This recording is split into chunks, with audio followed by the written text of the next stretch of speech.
Hello and welcome to the V3 Weekly Debrief. I'm Rosalie Marshall and these are the top stories this week. T-Mobile and Orange are to merge.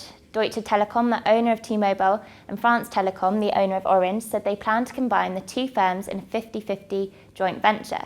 The new entity will have around a 37% share in the UK mobile market, representing 28 million customers. The company said that the deal will benefit customers by providing better coverage and a wider network of stores. Meanwhile, Palm has lifted the lid on a second handset using its web OS smartphone platform called Palm Pixi. The new handset looks set to be less costly than the Pre and has a greater focus on messaging and social networking. It has a fixed QWERTY keyboard and GPS capability. It also holds personalization features such as designer back covers that can be swapped whenever the owner desires. The Palm Pixi will be available later this year in the US, but pricing has yet to be disclosed and no announcement has been made regarding UK availability. Apple chief executive Steve Jobs took to the stage this week for the first time since his medical leave to announce updates for the iPod Touch Classic, Nano and iPod Shuffle models.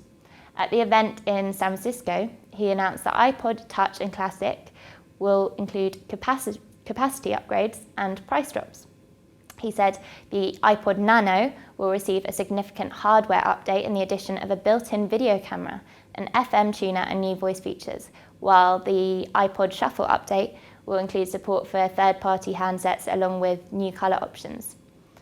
AMD has announced its laptop platform will be rebranded to match the different situations in which buyers will typically use them.